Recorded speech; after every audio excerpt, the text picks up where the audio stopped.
आज के इस वीडियो के अंदर मैंने कोशिश करी है कि the most important accounting standards में चूज करूं जिसमें स्टूडेंट्स के काफी ज्यादा डाउट्स भी आते हैं और कहीं ना कहीं वो कॉन्सेप्ट्स थोड़े से ब्रश अप करने एग्जाम से पहले जरूरी होते हैं। आज की इस वीडियो के अंदर मैंने 3 अकाउंटिंग स्टैंडर्ड सेट करे जिसमें मैंने 10 क्वेश्चंस आपको आज के इस वीडियो में करवाए। इससे पहले मैं 5 वीडियोस अपलोड कर चुका हूं जिसके अंदर हम 50 क्वेश्चंस ऑलरेडी कवर कर चुके हैं। आज का ये वीडियो जिसमें हम सबसे पहला चैप्टर जो शुरू करने वाले हैं वो है accounting standard 16 that is borrowing cost. तो चलिए विदाउट वेस्टिंग टाइम शुरुआत करते हैं आज का वीडियो। तो जी हमारा पहला क्वेश्चन जो है आज के वीडियो का वो है question number 51 AS 16 borrowing cost का। ये कहता है एक्स लिमिटेड ने कंस्ट्रक्शन बिगिन करी है न्यू बिल्डिंग की 1 जनवरी 2001 को। इट ऑब्टेन्ड 1 लाख का special loan to finance the construction. अब बेटा 1 लाख का जो स्पेशल लोन है वो सिर्फ और सिर्फ किसमें यूज होने वाला है, उस बिल्डिंग के अंदर। तो इसका मतलब उससे जो भी बोरोइंग कॉस्ट आएगी वो सारी की सारी कैपिटलाइज हो जाएगी उसी के अंदर। On 1 January 2001 at an interest rate of 10%। तो बेटा 10% का इंटरेस्ट, 1 लाख का 10% हो गया 10,000 रुपए। तो ये 10,000 रुपए कैपिटलाइज होगा हमारा कहां पर, इसी लोन के अंदर, मतलब इसी एसेट के अंदर हो जाएगा क्योंकि ये एसेट क्वालिफाइंग एसेट है। The company is outstanding 2 non specific loan. बेटा 2 और लोन है नॉन स्पेसिफिक। 5 लाख का 11% यानी कि 55,000 और 9 लाख का 13% हो गया हमारा। 9 लाख का 13% 90 और 27 1,17,000। एक बार करके देख लेते हैं। 9 लाख का 13%, हाँ ठीक है, 1,17,000। ओके, अब ये 55 प्लस 1,17 ये हमारे पास आ जाएगा 1,72,000 रुपए। अब 1,72,000 का अगर हम WACR निकालेंगे तो 1,72,000 डिवाइडेड बाई 14 लाख इंटू 100। ठीक है जी, क्योंकि लोन का अमाउंट टोटल कितना है 14 लाख। तो हमने इसको 14 लाख से डिवाइड किया, इंटू 100 किया, तो ये 12.29% जो है हमारा WACR आ गया, यानी वेटेड एवरेज कैपिटलाइजेशन रेट। अब इसके बाद इसने ये एक्सपेंडिचर करेंगे। बेटा एक्सपेंडिचर के केस में हमें निकालना पड़ता है इफेक्टिव एक्सपेंडिचर। अब इफेक्टिव एक्सपेंडिचर कैसे निकलता है? इफेक्टिव एक्सपेंडिचर निकालने के लिए हम जनवरी में खर्चा किया तो 2 लाख को मल्टीप्लाई कर देंगे 12/12 से। बेटा 2 लाख के बदले हम क्या करते हैं, हम ये कहते हैं कि भैया 1 लाख का तो स्पेशल लोन था, तो वो स्पेशल लोन का खर्चा हमने पहले वाले में से ही किया होगा, तो उसको उड़ा देते हैं। हमने उसको उड़ा दिया, यानी कि यहां पर हमारे पास 2 के बदले बच गया 1 लाख रुपए। अब बेटा ये 1 लाख का खर्चा हमने कब किया, जनवरी में, तो 1 लाख इंटू 12, ठीक है, प्लस 2.5 लाख का खर्चा किया हमने अप्रैल में।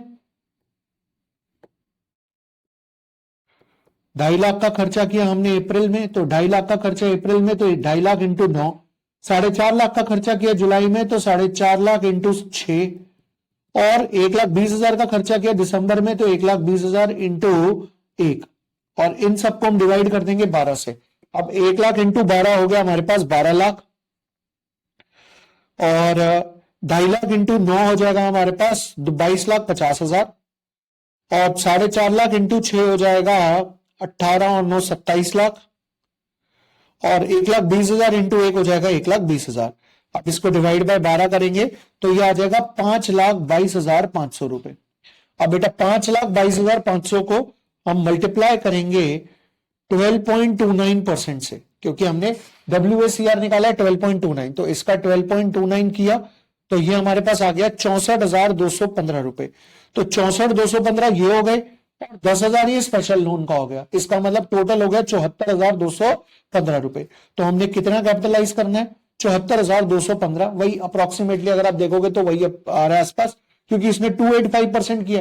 अगर मैं भी आपको 285% करके दिखा दूं तो 5,22,500 का 12.285% जो है वो 64,189 आता है, 64,189। तो उसमें 10,000 स्पेशल का प्लस करूंगा 74 आ जाएगा। बेटा एक बात याद रखना, अगर किसी भी लोन से कोई इनकम आई है तो वो इनकम इसी में से क्या हो जाएगी, माइनस हो जाएगी। अब क्वेश्चन की डिमांड क्या थी मेरे पास, क्वेश्चन की डिमांड ये थी कि बिल्डिंग की कंस्ट्रक्शन कंप्लीट हो गई 31 दिसंबर को। AS 16 के प्रिंसिपल लगाकर amount of interest to be capitalize निकालो। निकाल दिया हमने, कितना आया अभी 74,189, और एक जर्नल एंट्री पास करो बोरोइंग कॉस्ट को कैपिटलाइज करने की। बेटा देखो सबसे पहली बात आपको यह समझना है कि आपने मशीनरी के ऊपर टोटल खर्चा कितना किया है, 1,20 और 4,50, ये हो गया आपका 5,70, 5,70 और 2 7,70, 7,70 और 2.5 हो गया 11,20, नहीं 10,20, 10,20 हो गया ना, 7,70 और 2.5 हो गया आपका 10,20। इसका मतलब आपने 10-20 का खर्चा तो ऑलरेडी किया हुआ है, तो जो 10-20 का खर्चा किया है और जो आपने 74,189 का आपने बेसिकली बोरोइंग कॉस्ट पे करी, तो आपको टोटल कैपिटलाइज जो करना है वो कितना करना है 10,94,189, यानी 10-20 का खर्चा भी कैपिटलाइज करना है और 74,189 जो है वो भी कैपिटलाइज करना है इंटरेस्ट का। तो एंट्री पास हो जाएगी building account debit to bank account से 10,94,189 रुपए। सिंपल है। सबसे पहले क्या करना है, सबसे पहले जो आपका स्पेसिफिक लोन है उसका इंटरेस्ट निकाल लो। कहां से, जिस दिन लोन लिया वहां से लेके अगर बिल्डिंग बीच में कंस्ट्रक्शन कंप्लीट हो गई है तो वहां तक वो पूरा कैपिटलाइज होगा। उसके बाद स्पेसिफिक लोन के बाद जनरल लोन पे आ जाओ। जनरल लोन में पहले सबके इंटरेस्ट रेट इंटरेस्ट निकालकर WACR कैलकुलेट कर लो। फिर एक्सपेंडिचर का इफेक्टिव एक्सपेंडिचर निकाल दो। इफेक्टिव एक्सपेंडिचर के हिसाब से उसका इंटरेस्ट कैपिटलाइज कर देंगे। That's it. बस एक चीज याद रखना, जो इंटरेस्ट कैपिटलाइज होगा वो आपके एक्चुअल इंटरेस्ट से ज्यादा कैपिटलाइज नहीं हो सकता, यानी नोशनल इंटरेस्ट कैपिटलाइज नहीं हो सकता। इसके बाद हमारे क्वेश्चन नंबर 52 पे। क्वेश्चन नंबर 52 कहता है कि अमेजिंग कंस्ट्रक्शन लिमिटेड ने एक ऑब्टेन किया लोन 32 लाख करोड़ का, और इसके अंदर उसने 2 सिटीज के अलोंग 25 करोड़ रुपए कंस्ट्रक्शन करनी है सी लिंक की। बेटा ये 1 महीने के लिए कंस्ट्रक्शन रुकी हुई है क्योंकि हाई वाटर लेवल था। बेटा हाई वाटर लेवल जो है समुद्र में बहुत नॉर्मल होता है। इसका मतलब ये होगा कि इसमें जो काम रुका हुआ है वो काम भले ही फिजिकली रखा हुआ है, लेकिन काम वैसे जो एडमिनिस्ट्रेशन वर्क है वो चल रहा है, तो हम इसको सेसेशन नहीं करेंगे। अगर आपको याद हो तो सेसेशन के प्रिंसिपल्स होते थे जो कि ये कहते थे कि अगर काम रुका हुआ होगा तो उस पीरियड का जो अमाउंट है वो कैपिटलाइज नहीं होगा, ठीक है, लेकिन हम यहां पर कैपिटलाइज करेंगे। अच्छा, इसने जो इक्विपमेंट और मशीनरी कैपिटलाइज करी है, क्वालिफाइंग एसेट नहीं है। क्वालिफाइंग एसेट वो होती है जो सब्सटैंशियल पीरियड ऑफ टाइम लेती है बनाने के लिए, तो ये कैपिटलाइज नहीं होगा। वर्किंग कैपिटल नहीं होगा, व्हीकल का नहीं होगा, एडवांस फॉर टूल क्रेन नहीं होगा, टेक्निकल नो हाउ नहीं होगा। इंटरेस्ट बैंक ने चार्ज किया हमसे 80 लाख रुपए का 32 करोड़ के ऊपर, तो सबसे पहले हमने 80 लाख को डिवाइड किया 32 करोड़ से, तो 80 लाख डिवाइडेड बाय 32 करोड़ ये हमारा WACR आ जाएगा। 80 लाख डिवाइडेड बाय 32 करोड़,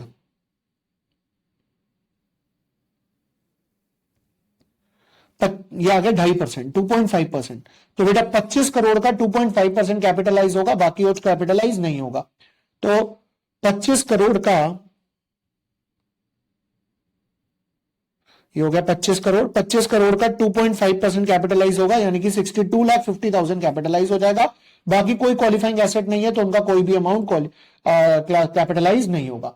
तो वो सारा अमाउंट कहां ट्रांसफर होगा, प्रॉफिट एंड लॉस अकाउंट के अंदर। इजी क्वेश्चन, बहुत आसान क्वेश्चन है, क्वेश्चन नंबर 52। इसके बाद हम गए क्वेश्चन नंबर 53। बेटा ये क्वेश्चन नंबर 53 AS11 और जो आपका क्या नाम है AS16 उसका कॉमन क्वेश्चन है, बट इसको बेटर है पढ़ना कहां पर, AS16 में। तो पहले मैं आपको इसका प्रोविजन समझाऊंगा, पैरा 4E होता है ये, ठीक है। उसके बाद मैं आपको समझाऊंगा कि क्वेश्चन नंबर 53 क्या कहना चाहता है। तो बेटा क्वेश्चन नंबर 53 ये कहता है कि शान बिल्डर्स ने एक लोन बोरो किया $10 लाख रुपए का, और वहां पर इंटरेस्ट रेट था 4%। इसका मतलब उसका फॉरेन करेंसी लोन है $10 लाख का, ठीक है, और फॉरेन करेंसी लोन का इंटरेस्ट है $10 लाख का 4%, यानी कि $40,000। बेटा ध्यान से समझना, साथ साथ प्रोविजन बताऊंगा, साथ साथ क्वेश्चन बताऊंगा, बहुत आसान है, ध्यान से समझना पड़ेगा बस आपको एक बार, राइट। तो वो ये कहता है कि $10 लाख का लोन लिया, $40,000 का इंटरेस्ट है, और $1 जब इंटरेस्ट पे करना है तब 62 था, और जब लोन लिया था तब 56 है। इसका मतलब ये हो गया, अगर ये लोन इसने INR में लिया होता, अगर ये लोन इंडियन करेंसी में लिया होता, तो ये जो लोन होता है ये $10 लाख इंटू 56%, 56 रुपीज के हिसाब से होता, 56 एक्सचेंज रेट है, दैट मीन्स 5 करोड़ 60 लाख रुपए का लोन होता। लेकिन इसने ये लोन लिया फॉरेन करेंसी में जाके, और फॉरेन करेंसी में जो इंटरेस्ट था वो 4% था, लेकिन रेट आज बढ़कर 62 हो गया। तो बेटा 40,000 इंटू 62 आता है 24,80,000 रुपए।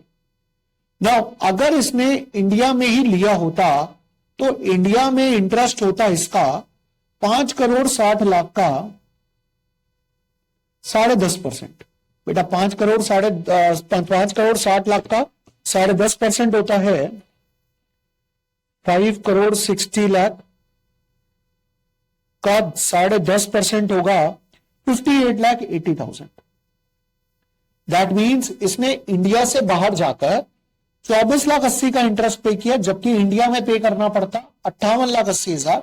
दैट मीन्स इसने इंटरेस्ट बचा लिया, सेविंग इन इंटरेस्ट है इसकी 34 लाख रुपए। इसने 34 लाख रुपए का इंटरेस्ट बचा लिया। डन है जी। मतलब हमने सबसे पहले क्या किया, बाहर से लोन लिया, कितने का लोन लिया, कितने का इंटरेस्ट पे किया, इंडिया में लेता कितना लोन होता, इंडिया में कितना इंटरेस्ट पे करता, अच्छा दोनों को कंपेयर करके 34 लाख का इंटरेस्ट बचा लिया। हाँ जी बचा लिया। लेकिन नालायक एक बात बता, आज की डेट में जो लोन का रेट है, लोन का अमाउंट एज ऑन डेट वो हो चुका है 6,20,00,000 रुपए। क्योंकि भाई जब तूने लोन लिया था तब रेट 56 रुपए था, आज रेट बढ़कर 62 रुपए हो गया, तो तेरे को तो एक्सचेंज का लॉस हो गया। और एक्सचेंज लॉस कितना हुआ तुझे, 60 लाख रुपए का। राइट। अब बात करते हैं पैरा 4E के बारे में। बेटा पैरा 4E ये कहता है कि ये जो आपने 24,80,000 का इंटरेस्ट पे करा, ये हम आपको कैपिटलाइज करना अलाउ करते हैं। आप कर लो कैपिटलाइज। ये 24,80,000 का इंटरेस्ट आपको कैपिटलाइज करना अलाउड है, करो। लेकिन जो ये आपको 60 लाख का एक्सचेंज लॉस हुआ है, ये आप कैपिटलाइज कर सकते हो to the maximum of, subject to the maximum of saving in interest. इसका मतलब सीधी बात बोलूं तो इन दोनों में से लोअर आपको कैपिटलाइज करना अलाउड है। बेटा लोअर कितना होगा, 34 लाख रुपए। तो आप क्या क्या कैपिटलाइज कर सकते हो, आप 24,80,000 कैपिटलाइज कर सकते हो इंटरेस्ट, क्योंकि ये क्वालिफाइंग एसेट है। और आप 34 लाख रुपए कैपिटलाइज कर सकते हो एक्सचेंज लॉस, मतलब subject to the maximum of saving in interest. बेटा ये है क्वेश्चन नंबर 53 का कॉन्सेप्ट। अब चलते हैं हम क्वेश्चन नंबर 54 पे। बेटा क्वेश्चन नंबर 54 है जो हमारा, वो है ऑपरेटिंग लीज का। ऑपरेटिंग लीज जनरली क्या होता है, बच्चे कहते हैं यार पेपर में फाइनेंस लीज ही आएगा, पक्का फाइनेंस लीज। ऑपरेटिंग कौन देता है यार पेपर में, एग्जामिनर कहता है कौन देता है, लो मैं देता हूं। राइट। तो ऐसे ऑपरेटिंग लीज भी पेपर में देता है। और ऑपरेटिंग लीज का अगर कोई क्वेश्चन पेपर में जेन्युइनली आ सकता है तो ये बहुत बढ़िया क्वेश्चन है। ध्यान से पढ़ना। क्या कहता है, कहता है एक बंदे ने एक मशीन रेंट पे देनी है 3 साल के लिए। वो मशीन उसने खरीदी थी 1.5 लाख की, और वो उस पर 30% का प्रॉफिट चाहता है। मतलब वो रेंटल चाहता है 195 के, लेकिन ये 195 के रेंटल वो 5 साल में चाहता है। बेटा लेकिन रेंट पे देना है उसको 3 साल के लिए। अब कायदे से तो मुझे डिवाइडेड बाय 5 into 3 करना चाहिए था, क्योंकि 5 साल चल सकती है, 3 साल के लिए रेंट पे दे रहा है। बट यहां पर ना हमें नंबर ऑफ यूनिट्स दे रखी होती है, और जब नंबर ऑफ यूनिट्स दी हो तो कभी भी यूजफुल लाइफ को ईयर्स में नहीं काउंट करते, नंबर ऑफ यूनिट्स में काउंट करते। तो टोटल नंबर ऑफ लाइफ है उसकी 40, 50, 90, 60, 1.5, 80, 2, 30, 3 लाख रुपए। इसका मतलब टोटल उसकी लाइफ है 3,000 यूनिट, और 3 साल के लिए रेंट पे देना है तो 40, 50 और 60, मतलब 1.5 लाख यूनिट रेंटल हो जाएगा। ठीक है। तो बेटा इसका मतलब ये आ गया 97,500 रुपीज। तो 97,500 का टोटल रेंटल लेना चाहता है, तो एनुअल लीज रेंट कितना होगा, 97,500 डिवाइडेड बाय 3, यानी 32,500 रुपए। तो बेटा पहले पार्ट का आंसर आ गया, एनुअल लीज रेंट होगा 32,500। बट रेंटल इनकम यानी कि जो पीएनएल में ट्रांसफर करता है, चाहे लेसी हो चाहे लेसर हो, पीएनएल में ट्रांसफर या तो एसएलएम बेसिस पे होता है या सिस्टमैटिक एलोकेशन बेसिस पे होता है। बेटा एसएलएम तब लगता है जब सिस्टमैटिक एलोकेशन नहीं लग सकता, बट इस क्वेश्चन में सिस्टमैटिक एलोकेशन लग सकता है। वो कैसे, नंबर ऑफ यूनिट्स दे रखी है। दैट मीन्स पीएनएल में जो रेंटल ट्रांसफर होगा वो 97,500 ट्रांसफर होगा इन द रेशियो ऑफ 4:5:6। बेटा 4 के हिसाब से आएगा 26,000 सॉरी, 4 के हिसाब से आएगा 26,000, 5 के हिसाब से आएगा 32,500 और 6 के हिसाब से आएगा 39,000। लेकिन हमने पे करना है हर साल 32,500, 32,500, 32,500। अब बेटा सुनो ध्यान से, पे करेंगे 32,500 पर पीएनएल में जाएगा 26,000। तो बेटा ये हो गया एडवांस रेंट या प्रीपेड रेंट। बेटा एडवांस हो जाएगा लेसर के लिए और प्रीपेड हो जाएगा लेसी के लिए। यहां पर कोई एडवांस कोई कुछ नहीं, बेटा यहां पर रिवर्स हो जाएगा। रिवर्स मतलब ये जो एडवांस और प्रीपेड आपने फर्स्ट ईयर में माना था, ये थर्ड ईयर में जाके रिवर्स हो जाएगा। दैट्स इट, इसमें कुछ और नहीं करना। बेटा थर्ड पार्ट कहता है डेप्रिसिएशन भी बता दो। बेटा डेप्रिसिएशन कॉस्ट पे लगता है, तो पहले साल पहले हमारी कॉस्ट ऑफ मशीनरी है 1.5 लाख और उसकी यूजफुल लाइफ है 3 लाख यूनिट्स, तो पर यूनिट डिप्रिसिएशन आ जाएगा 50 पैसे। तो पहले साल लगेगा 40,000 इंटू 50 पैसे 20,000, दूसरे साल 50,000 इंटू 50 पैसे 25,000, तीसरे साल 60,000 इंटू 50 पैसे 30,000। तो पहले 3 साल का डिप्रिसिएशन हमने बता दिया। बेटा ये ऑपरेटिंग लीज का आसान सा क्वेश्चन है, but paper point of view से इंपॉर्टेंट है। ये तो हमारा क्वेश्चन नंबर 54। अब आ जाइए क्वेश्चन नंबर 55 पे। बेटा क्वेश्चन नंबर 55 कहता है लीज पीरियड है 3 साल का 2009 के बिगनिंग में, जब इक्विपमेंट की कॉस्ट थी 10 और यूजफुल लाइफ है 5। एक second, useful life 5, lease period 3, majority of the life covered है। इसका मतलब ये लीज क्या फाइनेंस लीज है? यस, ये लीज फाइनेंस लीज है। अगर ये लीज फाइनेंस लीज है, अगर ये लीज फाइनेंस लीज है, तो इसका मतलब present value of MLP equal होगा फेयर वैल्यू ऑफ एसेट के। अब प्रेजेंट वैल्यू ऑफ एमएलपी क्या होगी? प्रेजेंट वैल्यू ऑफ एमएलपी होगी lease rental into present value annuity factor और GRV into present value factor, present value factor, ये fair value के equal होगा। बेटा अब प्रॉब्लम ये है कि क्वेश्चन में लीज रेंटल हमें गिवन नहीं है, तो हमें लीज रेंटल निकालने हैं। तो lease rental into present value annuity factor, बेटा ये रहा प्रेजेंट वैल्यू एन्युटी फैक्टर है 2.4868 प्लस जीआरवी, जीआरवी 1 लाख दे रखा है और प्रेजेंट वैल्यू फैक्टर दिया हुआ है 0.7513 और फेयर वैल्यू ऑफ एसेट कितनी दे रखी है? 10 लाख रुपए, ये दी हुई है बेटा फेयर मार्केट वैल्यू 10 लाख। अब इसके बाद ये 75,130 उधर जाके मल्टीप्लाई हो माइनस हो जाएगा, तो lease rental into 2.4868 is equals to 10 lakh minus 75,130 रुपए। बेटा अब लीज रेंटल निकालेंगे, पहले 10 लाख में से 75,130 माइनस करो, 10 लाख माइनस 75,130, ये 9,24,870 डिवाइडेड बाय 2.4868, तो ये आ जाएगा 3,71,912 रुपीज। बेटा 3,71,912 रुपए का हर साल का लीज रेंटल आ गया। ये देखो जी आंसर दे रखा 3,71,912। पर मुझे निकालनी थी अनअर्न्ड फाइनेंस इनकम। बेटा अनअर्न्ड फाइनेंस इनकम का फॉर्मूला होता है gross investment minus net investment. अब what is gross investment minus net investment, उस पर बात। बेटा ग्रॉस इन्वेस्टमेंट का मतलब होता है लीज रेंटल यानी 3,71,912 इनटू लीज पीरियड यानी कि 3, ठीक है, प्लस जीआरवी जो कि 1 लाख दे रखा है, प्लस यूजीआरवी नहीं दिया हुआ क्वेश्चन में, माइनस नेट इन्वेस्टमेंट यानी कि फेयर वैल्यू 10 लाख रुपए। अब आप 3,71,912 को 3 से मल्टीप्लाई करेंगे, 3,71,912 इंटू 3, तो बेटा ये आएगा 11,15,735, इसमें 1 लाख प्लस भी कर लेते हैं, तो ये आ जाएगा 12,15,735 रुपए या 36 रुपए, माइनस 10 लाख करेंगे तो ये आ जाएगा 2,15,736। बेटा दिया आंसर आ गया, अनअर्न्ड फाइनेंस इनकम निकल कर आ गई, ये रही बेटा देखो 2,15,736 रुपए, 35 एक ही बात है यार। ठीक है जी, ये तो हमारा क्वेश्चन नंबर 55। अब आ जाओ बेटा क्वेश्चन नंबर 56 पे। क्वेश्चन नंबर 56 में fair value of the machine दे रखी है, लीज टर्म दी है, लीज रेंटल दी है, गारंटेड जीआरवी दे रखा है, यूजीआरवी दे रखा है। बेटा मेरी बात को ध्यान से सुनो, एक्सपेक्टेड रेजिडुअल वैल्यू 3 है, जीआरवी 1.6 है, इन दोनों को माइनस करेंगे तो यूजीआरवी आ जाएगा 1.4। बेटा बस एक बात याद रखना, यूजीआरवी कभी भी नेगेटिव में नहीं होता। क्यों नहीं होता नेगेटिव में यूजीआरवी? क्योंकि अगर आप कहते हो कि सर मैं आपको 500 रुपए दूंगा, मैंने कहा अरे मैं तो 300 एक्सपेक्ट कर रहा था, चुप दे दो 500। लेकिन अगर मैं 600 एक्सपेक्ट कर रहा हूं तो मैं बोलूंगा नहीं नहीं यार 100 रुपए तो देने पड़ेंगे। तो यूजीआरवी हमेशा पॉजिटिव में होता है, कभी भी नेगेटिव में नहीं होगा, इस बात को आपको ध्यान में रखना। अब ईयर की बात करें तो बेटा पहले 5 साल में हमें जो रेंटल मिलने वाला है यानी कि जो इनफ्लो होने वाला है वो है 8 लाख रुपए। ठीक है जी। और अगर मैं प्रेजेंट वैल्यू की बात करूं तो बेटा जब भी हम 1 to 5 लिखते हैं तो उसमें प्रेजेंट वैल्यू फैक्टर नहीं लगता, प्रेजेंट वैल्यू एन्युटी फैक्टर लगता है। तो ये 5 साल के अमाउंट प्लस हो जाएंगे। प्लस करो जी, 0.8696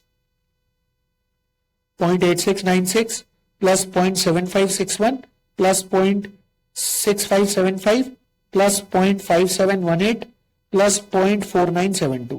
बेटा ये आता है 3.3522। मैं इसको 8 लाख से मल्टीप्लाई भी कर देता हूं तो ये आ जाएगा मेरे पास 26,81,760 रुपए। बेटा इसके बाद फिफ्थ ईयर के एंड में हमारे को रेजिडियल वैल्यू मिलेगी 1,60,000 रुपए, जीआरवी जिसको हम बोलते हैं। ठीक है, तो लास्ट ईयर के लिए लगता है क्योंकि ये सिर्फ लास्ट ईयर का है, तो लास्ट ईयर का हो जाएगा 0.4972। बेटा मैंने मल्टीप्लाई किया 1,60,000 इंटू 0.4972, यह आ जाएगा 79,552। अब मैंने दोनों को प्लस करा, 26,81,760। बेटा ये आ गया 27,61,312 रुपए। मेरी बात को ध्यान से सुनो बेटा, जीआरवी जहां पर ऐड होती है लीज रेंटल में, यूजीआरवी ऐड नहीं होता, उसे हम लेसी के लिए बोलते हैं लीज लाइबिलिटी। लीज लाइबिलिटी, तो ये लेसी के लिए कभी भी यूजीआरवी को कंसिडर नहीं करते हैं, लेसी के लिए सिर्फ जीआरवी कंसिडर होता है और उसे हम बोलते हैं लीज लाइबिलिटी। बेटा इसके बाद अगर लेसर के लिए निकालना हो तो हम यूजीआरवी भी इंक्लूड करेंगे 1,40,000 का, सेम 0.4972 पे। अब मैंने 0.4972 को 1,40,000 से मल्टीप्लाई किया तो ये आ जाएगा 69,608। बेटा प्लस करूंगा इसमें 27,61,312, तो ये आ जाएगा 28,30,920। बेटा ये लेसर के लिए अमाउंट होता है और ये लेसी के लिए होता है। तो यूजीआरवी जहां ऐड हो जाएगा वो लेसर के लिए बन जाएगा, जीआरवी जहां ऐड होगा बस यूजीआरवी ऐड नहीं होगा वो लेसी के लिए बन जाएगा। ठीक है जी। बेटा यहां पे मेरे से पूछा था अनअर्न्ड फाइनेंस इनकम, और इनकम लेसर की होती है तो मुझे ये वाला अमाउंट कंसिडर करना है। ठीक है जी। अब 28,30,920 में से ये तो आ गई नेट इन्वेस्टमेंट, ये आ गई आपकी नेट इन्वेस्टमेंट। अब मुझे ग्रॉस इन्वेस्टमेंट में से नेट इन्वेस्टमेंट माइनस करनी है। बेटा ग्रॉस इन्वेस्टमेंट होगी मेरी 43 लाख। सर ये 43 लाख कैसे आया? बेटा 40 लाख के लीज रेंटल्स और 3 लाख रुपए का जीआरवी और यूजीआरवी, तो 40 लाख 8 लाख इंटू 5 साल तो 40 लाख, और 3 लाख रुपए एक्सपेक्टेड रेजिडुअल वैल्यू यानी जीआरवी और यूजीआरवी दोनों मिलाकर 43 माइनस 28,30,920। बेटा 43 में से जब मैं 28,30,920 माइनस करूंगा तो ये आएगा 14,69,080 रुपए। ये इंटरेस्ट आ गया 5 साल का। और कभी कभी क्वेश्चन कहता है ये तो आपने 5 साल का निकाल के दिखाया ना, हर साल का बताओ इंटरेस्ट कितना होगा। तो बेटा हर साल के लिए मुझे बनाना पड़ता है एक टेबल, और वो टेबल कैसे बनता है? बेटा अगर वो टेबल मुझे लेसर के लिए बनाना है तो मैं शुरुआत करूंगा 28,30,920 से, और अगर वो टेबल मुझे लेसी के लिए बनाना होगा तो मैं शुरुआत करूंगा 27,61,312 से। सिंपल सी बात है, लेसी के लिए जो भी करना है वो जीआरवी तक, लेसर के लिए करना है तो यूजीआरवी भी ऐड हो जाएगा। अब बेटा इस 28,30,920 का हम 15% करेंगे। 15% ही था ना भाई इंटरेस्ट, चेक कर लो। यस 15% करेंगे तो वो आ जाएगा 4,24,638 रुपए। बेटा 8 लाख का लीज रेंटल है। अब 4,24,638 माइनस करेंगे 8 लाख से तो रिडक्शन इन प्रिंसिपल हो जाएगा 3,75,362। बेटा अब 28,30 में से ये प्रिंसिपल माइनस करेंगे 28,30,920, तो हमारा प्रिंसिपल यहां पे बच जाएगा 24,55,558। बेटा यही 24,55,558 यहां पे आएगा। अब इसका 15% लिया जाएगा यानी 3,68,334। अब इसको 8 लाख में से माइनस किया जाएगा क्योंकि लीज रेंटल 8 लाख है, तो ये बचेगा 4,31,666। बेटा अब इसको 24,55,558 में से माइनस किया जाएगा तो ये बचेगा 20,23,892 रुपए। एंड सो ऑन, कहानी ऐसे 5 साल तक चलेगी क्योंकि लीज की जो लाइफ है वो 5 साल है। तो बेटा 5 साल के लिए टेबल बन जाएगा। फिर ये जो होंगे ये पर मंथ पर एनम के आपके इंटरेस्ट बन जाएंगे, जो मैंने अभी आपको पूरा इकट्ठा निकाल कर दिखाया था। बेटा ये मेरा AS 19 के 3 क्वेश्चंस मैंने कवर कर लिए। बेटा एक डिस्क्लेमर में साफ साफ बोल देता हूं, चाहे AS 16 है, चाहे AS 19 है या अगला AS 20 है, एक बात याद रखना, पूरे AS में से 3 क्वेश्चन चूज करना मेरे लिए भी बहुत टफ था। बट यस मैंने अपनी पूरी समझ लगाकर, अपना पूरा एग्जामिनर के फेवरेट पोर्शन को लगाकर, या एक ऐसा क्वेश्चन जिसमें सब कुछ कवर हो सके वो सब लगाकर मैंने चूज तो किए क्वेश्चन। बट आपको ये बात समझनी है कि 3 क्वेश्चन से पूरा चैप्टर नहीं होता है, पूरा चैप्टर आपको तरीके से करना चाहिए। और अगर आपने पहले कर रखा है फिर ये 3 क्वेश्चन आपके सारे कॉन्सेप्ट्स को ब्रशअप कर देगा, इस बात का प्रॉमिस। और अगर आप इस चैनल पे नए हो तो सब्सक्राइब जरूर करो, इससे पहले हम AS 20 पे चले। सब्सक्राइब का बटन क्लिक कर दीजिए भाई, और कमेंट सेक्शन में कमेंट करके बताओ बेटा, क्योंकि ऐसी वीडियोस लाने का मोटिवेशन तभी मिलता है जब आप कमेंट करके ये बताते हो कि यार ये वीडियो आपकी कितनी हेल्प कर रही है, राइट। चलिए अब मैं ज्यादा नहीं बोलूंगा, मैं चलता हूं AS20 पे। चलिए आप चलते हैं क्वेश्चन नंबर 57 पे, ईपीएस पे। अब ये ईपीएस में सबसे पहला क्वेश्चन जो मैंने आपके लिए चूज किया है वो है राइट इश्यू का। बेटा राइट इश्यू के अंदर जब भी हमें बेसिक ईपीएस निकालना हो तो सबसे पहला हमारा मोटिव होता है एक्स राइट प्राइस निकालना। एक्स राइट प्राइस के लिए हम सबसे पहले ये देखते हैं कि हमारे पास पहले कितने नंबर ऑफ शेयर्स थे। हमारे पास पहले नंबर ऑफ शेयर्स थे 5 लाख। पहले राइट शेयर का प्राइस कितना था, शेयर का प्राइस 21 रुपए था। हम कितना राइट इश्यू कर रहे हैं, 1 लाख, 1 लाख का राइट इश्यू, और किस प्राइस पे कर रहे हैं, 15 रुपए पे, डिवाइडेड बाय 6 लाख। बेटा ये हो जाएगा 5 लाख इंटू 21, 1 करोड़ 5 लाख, और 15 लाख 1 करोड़ 20 लाख डिवाइडेड बाय 6, 20 रुपए आ जाएगा। डन। इसके बाद हम निकालेंगे आरए फैक्टर। बेटा आरए फैक्टर का फॉर्मूला होता है पहले कितना प्राइस था, फेयर वैल्यू यानी 21 रुपए, divided by x right price यानी कि 20 रुपए। 21/20 होता है 1.05, ये आपका आरए फैक्टर आ गया। तो सबसे पहले एक्स राइट प्राइस, उसके बाद आरए फैक्टर। बेटा तीसरे नंबर पर हम कैलकुलेट करते हैं वैंस। पहले मेरे पास कितने शेयर्स थे, 5 लाख। कितने टाइम के लिए, जनवरी से लेकर मार्च तक, क्योंकि मार्च में राइट इश्यू आ गया तो जनवरी और फरवरी 2 महीने के लिए थे सिर्फ। इसके बाद मेरे पास नंबर ऑफ शेयर्स हो गए 6 लाख। कितने टाइम के लिए, 10 महीने के लिए, 10/12। बेटा लेकिन राइट से पहले वाले शेयर्स को एडजस्ट करना पड़ेगा, तो हमने उसे मल्टीप्लाई कर दिया आरए फैक्टर से। अब हमने इसे कैलकुलेट किया, 5 lakh into 5 lakh into 2 divided by 12 into 1.05। बेटा ये आ जाएगा 87,500, और प्लस 6 लाख इंटू 10/12 करूंगा तो वो 5 लाख आएगा। इसका मतलब टोटल नंबर ऑफ शेयर्स आ गए 5,87,500। तो बेटा स्टेप बाय स्टेप चलते हैं। पहला काम एक्स राइट प्राइस, दूसरा काम आरए फैक्टर, तीसरा काम weighted average number of shares. निकल गए। अब प्रीवियस ईयर का ईएई है 11 लाख, करंट ईयर का ईएई है 15 लाख। अब हम ईपीएस कैसे निकालेंगे, प्रीवियस ईयर का ईपीएस निकलेगा 11 लाख डिवाइडेड बाय 5 लाख, क्योंकि भाई पिछले साल तो नंबर ऑफ शेयर्स 5 लाख ही थे। इस साल का ईपीएस निकलेगा 15 लाख डिवाइडेड बाय 587,500, क्योंकि इस बार नंबर ऑफ शेयर 587,500 है। लेकिन हमें प्रीवियस ईयर के ईपीएस को रीस्टेट करना पड़ेगा। रीस्टेट कहां पे करते हैं, हम 3 जगह पे, बोनस में करते हैं, एक हम इसमें करते हैं राइट में, और तीसरा हम करते हैं जब शेयर्स का वो चेंज होता है, ऑल्टरेशन ऑफ शेयर कैपिटल होता है, सब डिविजन या फिर कंसोलिडेशन होता है, स्ट्रक्चर चेंज होता है। अच्छा इसका ईपीएस रीस्टेट कैसे करेंगे, प्रीवियस ईयर का ईपीएस जो 2.2 आया था इसको आरए फैक्टर से डिवाइड कर देंगे तो हमारा इस साल का रीस्टेटेड ईपीएस निकलकर आ जाएगा। बेटा ये राइट इश्यू का कॉन्सेप्ट है ईपीएस। इसके बाद हमारे पास अगला कॉन्सेप्ट है कि कंपनी के पास 6 लाख शेयर से पहले 5 पेड अप, मतलब 1 अप्रैल 2001 को कंपनी के पास 6 लाख शेयर्स थे at the rate of 5 paid up. इसके बाद कंपनी ने 1 सितंबर 2001 को कंपनी ने 5 रुपए कॉल करे, 5 रुपए कॉल करे, सबने दे दिए सिर्फ 1,60,000 शेयर होल्डर को छोड़कर। मतलब बेटा कितने शेयर होल्डर ने पैसे दिए, 5,40,000। अब मैं वैंस कैलकुलेट करूंगा। वैंस के लिए सबसे पहले इसे कन्वर्ट करना पड़ता है fully paid number of shares में। बेटा 6 लाख इंटू 5 3 लाख, ये आ गया आपके पास, ये 3 लाख आ गया। 540 इंटू 5 270 आ गया ये आपके पास। अब मैं क्या कहूंगा, 3 लाख शेयर मेरे पास थे अप्रैल, मई, जून, जुलाई, अगस्त 5 महीने के लिए, और उसके बाद 5,70,000 शेयर्स मेरे पास थे बचे हुए 7 महीने के लिए। आइए बेटा मल्टीप्लाई करके देखो भाई कितना आंसर आ रहा है। तो 3 लाख इंटू 5 15 लाख हो गया, 570 into 7 39,90,000 plus 15 lakh divided by 12, अरे 39,90,000 प्लस 15 लाख डिवाइडेड बाय 12। बेटा ये आ रहा है 4,57,500। ये देखो ये आ रहा है हमारा 4,57,500। डन है। अब हमें इसे डिवाइड करना है ईएई से। वो ये कहता है इस साल हमारे प्रॉफिट्स हैं 2196 after considering dividend of preference. अब बेटा पहले तो ये सोचो क्या प्रेफरेंस डिविडेंड ईएई निकालते समय माइनस होता है या नहीं होता। सर प्रेफरेंस डिविडेंड होता है, प्रेफरेंस डिविडेंड माइनस होता है और कोई अप्रोप्रिएशन माइनस नहीं होता। तो प्रेफरेंस डिविडेंड ऑलरेडी इसमें से माइनस है। बेटा अगर ये बिफोर दे रखा होता तो मैं 340 को 2196 में से माइनस करता, पर ये आफ्टर दे रखा तो मैं माइनस नहीं करूंगा। तो 2196 को मैंने डिवाइड कर दिया 457,500 से, ये 4.80 मेरा बेसिक ईपीएस कैलकुलेट हो गया।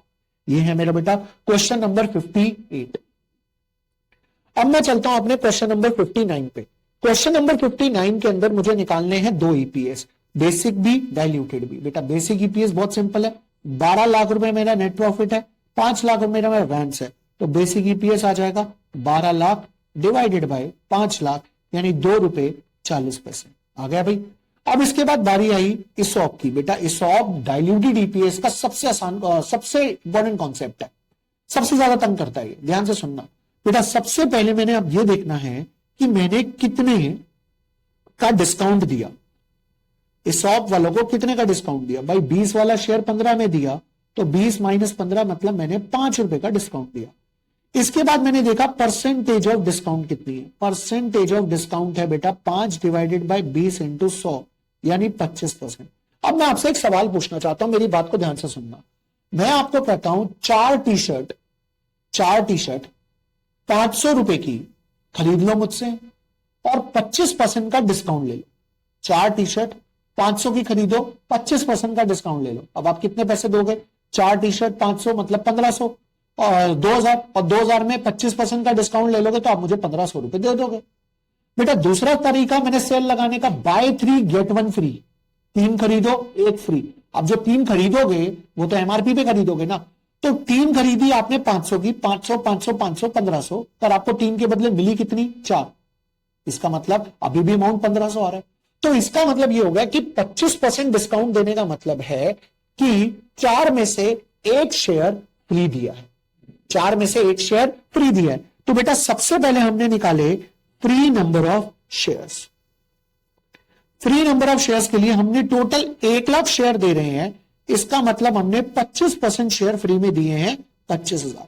दैट मीन्स क्लियर है, 75,000 के हम पूरे पैसे ले रहे हैं पर 25,000 शेयर फ्री में दे रहे हैं। तो बेटा मेरा जो करंट अर्निंग को डाइल्यूट करेगा वो फ्री नंबर वाले शेयर्स होंगे। तो इसका मतलब मेरा ईपीएस आ जाएगा diluted EPS 12 lakh divided by 5,25,000 share, क्योंकि सेविंग तो कुछ होती नहीं है शॉप्स पे, सिर्फ नंबर ऑफ शेयर्स ऐड हो जाएंगे। तो 12 लाख को मैं डिवाइड कर दूंगा 5,25,000 शेयर से, तो ये आ जाएगा 2.29। बेटा पहले 2.4 था, अब 2.29 मतलब मेरा ईपीएस डाइल्यूट हो रहा है, तो इसे हम बोलेंगे डाइल्यूटेड ईपीएस। आई होप यहां तक ये क्वेश्चन बिल्कुल क्लियर है, इजी सा क्वेश्चन था। तो सबसे पहले हमने क्या निकाला? डिस्काउंट कितना होगा, उसके बाद परसेंटेज ऑफ डिस्काउंट कितनी होगी, फिर नंबर ऑफ शेयर्स से मल्टीप्लाई कर दिया जिससे हमारे पास फ्री नंबर ऑफ शेयर्स आ गए। उस फ्री नंबर ऑफ शेयर्स को हमने वैन्स में ऐड करके डाइल्यूटेड ईपीएस निकाल लिया। बेटा अगला जो कॉन्सेप्ट है हमारा क्वेश्चन नंबर 60 वो डिबेंचर्स का कॉन्सेप्ट है। अब डिबेंचर्स के कॉन्सेप्ट में क्या लगता है वो भी देखते हैं।